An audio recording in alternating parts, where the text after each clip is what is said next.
Good morning, Monday morning quarterback, Wednesday edition, take two.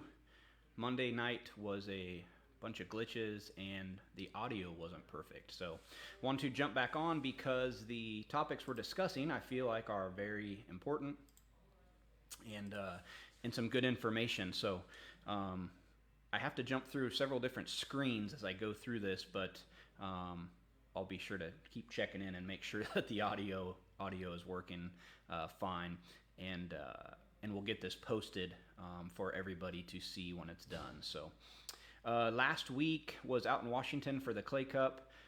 Super cool event. Bummed to miss the first few nights of Sprint Week, but glad I was able to get back out to Deming for the first time in almost 20 years. Man, if you own a micro or a junior sprint, that's like a must-attend race. Facility's fabulous, track's great size for that. The Lemleys are great people. Throwback promoter really take care of everybody that attends, and the purse is fantastic. Super good time had by all, and I hope to be able to go back out there again for that event. And then tonight we're kicking back off. Indiana Sprint Week is starting again tonight at Terre Haute. So looking forward to getting to Terre Haute for Sprint Week tonight. And then I was supposed to be out in Colorado right now for the Grands, but I have to attend a funeral on Friday. So tonight's the only night of Sprint Week I get to go to. So a couple pit logic questions before we dive into the topic. And the first one of those is saving setups. So we've had a few people who have accidentally uninstalled the app from their device, or maybe got a new device, and they weren't able to get their setups that they'd previously done. So it's really important to, like anything on a computer or any type of electronic device, is to save it. So any setups that are important to you, I would save them to the web and then just keep those codes like in the notes section of your phone or somewhere where you can access them. I think down the road we've talked about some other ways to save setups. The other question we've gotten a couple times is sharing setups currently with maybe a friend you race with or another crew member. And the easiest way for that to be done is, again, to upload that setup to the web and give them that share code. Eventually, we have a team feature that will roll out on PitLogic. It's not going to be on this next push of stuff, which is going to be the tire library function, which is super awesome. I got to see Kevin using that in action at Clay Cup last weekend, and then the maintenance tab. But kind of maybe just after that, on the next round of updates, major updates, we're looking to do a team function. So you could have multiple team members all looking at the same data on multiple devices, but that one's going to take a little bit longer than the next two. But super excited for the next few updates. I think the people that are using the app are going to be pumped about it. So, all right, got a dozen or so of you logged in on your lunch break, or people paying attention at work on the West Coast, and hopefully they don't get in trouble. So please share the video when you're done so all the people that normally watch at 9 on Mondays can see it.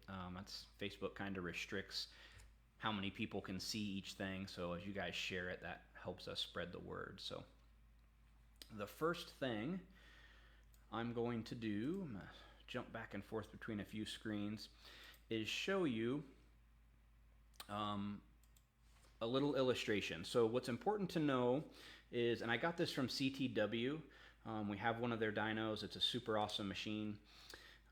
But what pretty much everybody in the industry is using is a crank dyno. They do make a linear actuator dyno where you can test multiple displacements and velocities at the same time.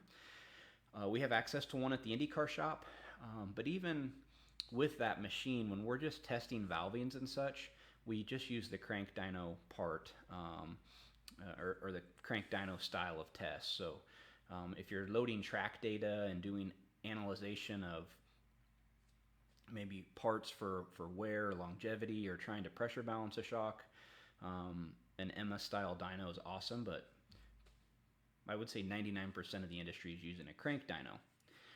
And so to understand how the shock graph is generated, which I'm sure we've all seen shock graphs, it's going to be important to know how the graph itself is generated. And So it's a crank dyno. So it's going to start, and then it's going to speed up in the compression phase to whatever speed we tell it. So 10 inches per second is a common number. It's going to speed up to 10 inches per second, and then it has to stop, change directions into rebound, speed up to 10 inches per second. So that rate of acceleration as it does that is important. And what we're going to show you next is a graph, and it's going to show you the compression accelerating is the purple, or excuse me, the red, and then the decelerating is the purple, and then the same for the rebound side. You can see the colors there. And how Rohrig always defined that was compression opening. Compression shims are opening under acceleration, then the compression shims are closing under deceleration, and the same on the rebound side. So with a crank dyno, we're basically taking a rotary or linear motion, and it's being done with a rotary. And so that rate of acceleration is really important to know, because as it speeds to top dead center, if we're doing it at 10 inches per second, it has to do that same distance in a much quicker time, because it's got to get to 10 in the same distance of rotation. If we're only going to dyno at 6, it's got that same distance to speed up, and so it's a slower rate of acceleration. And Newton's law, I think it's been a long time, but I think Newton's law says force equals mass times acceleration. So as we change that acceleration rate, the force changes. So when you're looking at dyno sheets, it's really important to know what that shock was dynoed at, what displacement it was dynoed at. Typically everybody in the industry is doing it 2 inches per second, and then what speed.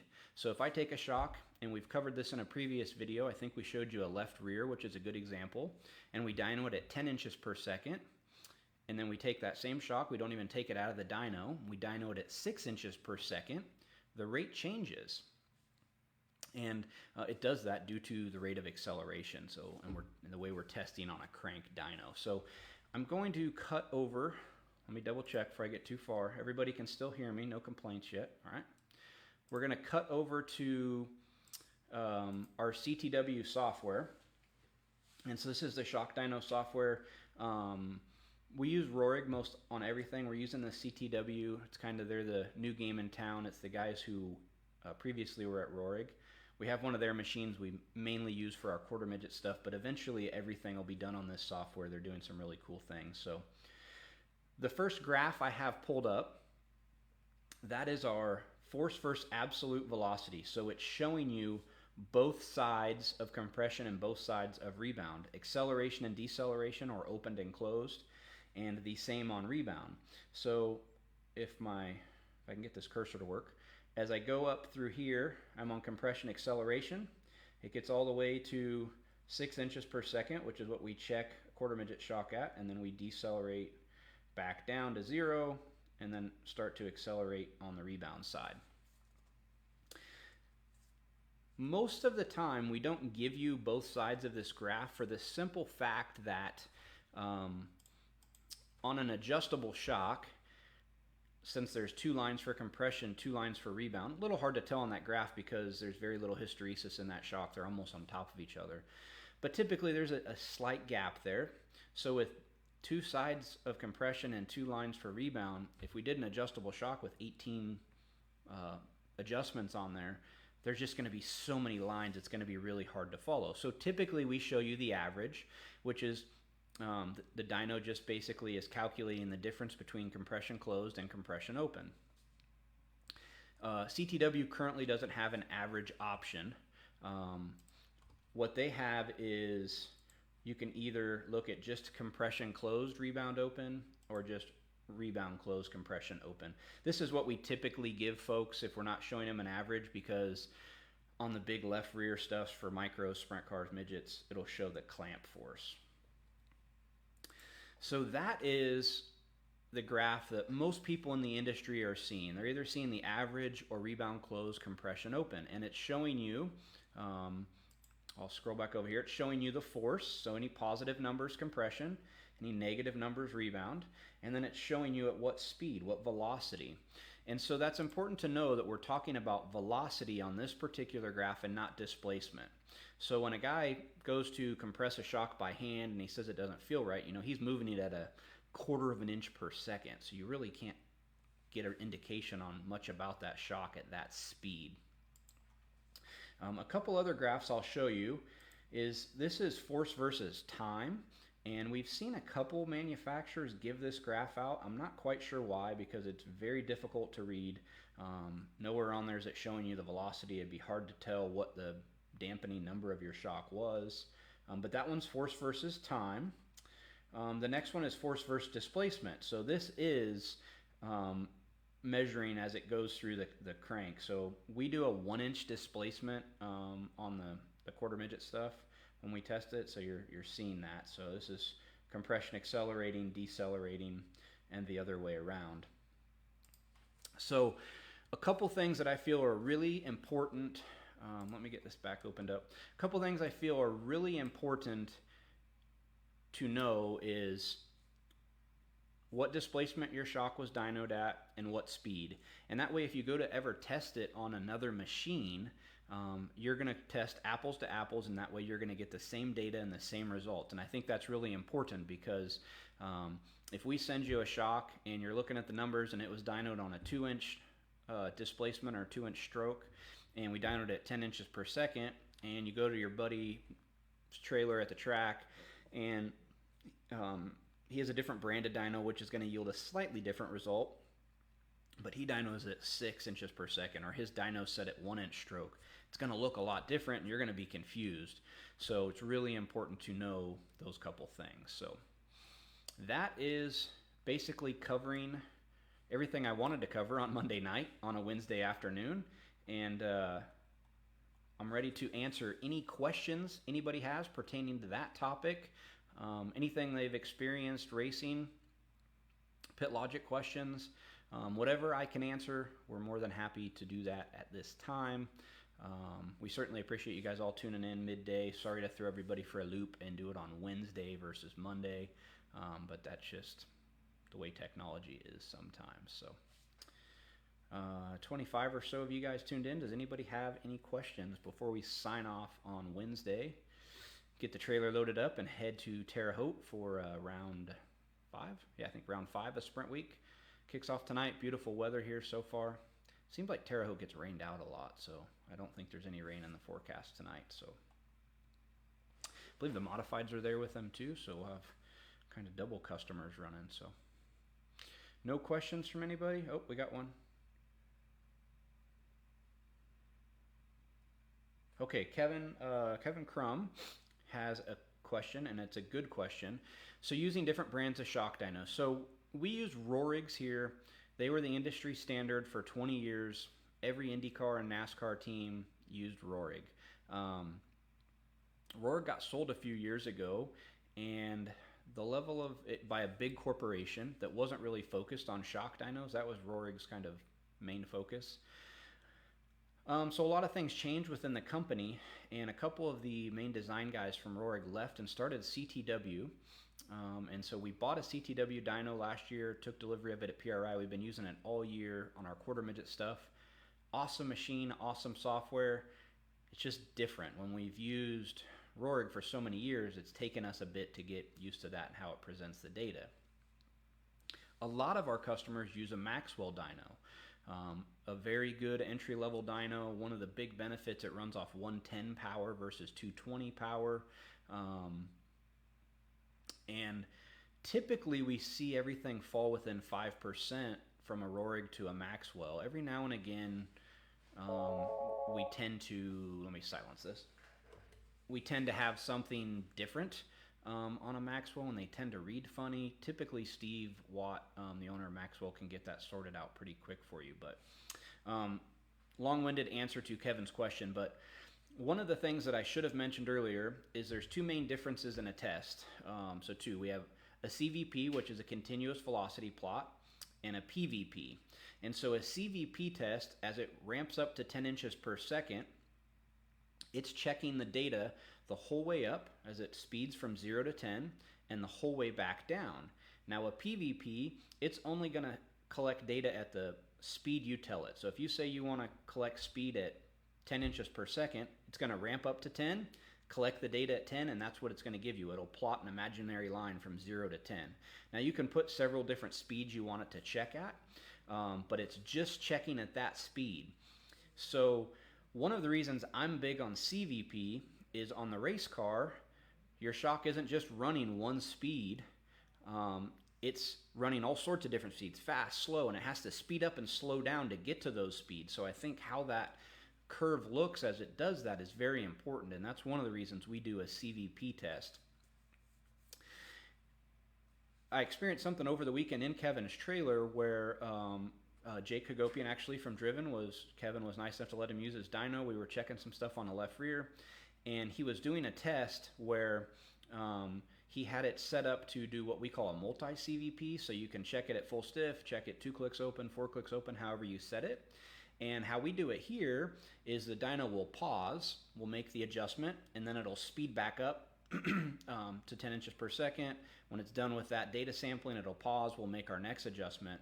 And Jake had it where it was just running live and adjusting. And I think there could be a little bit of data loss there because you didn't have that rate of acceleration. It was never speeding up. It was just at 10 inches per second every time it was acquiring the data. So that would work for a PVP test, but a CVP, I think the data would be a little skewed. We don't even have that option on a Rohrig machine. If you want to do a multi-CVP, it's going to pause between each run, speed up to 10, collect the data, pause, we'll make our adjustment, speed up to 10, etc. So I think that's what Kevin was asking there. Kenny, how often should a shock typically be dynoed? So if you're running on normal tracks, nothing crazy, no crashes have happened, the tracks aren't ultra rough, you really should be able to go between your rebuild cycles, so 20, 25 races when the shock gets rebuilt.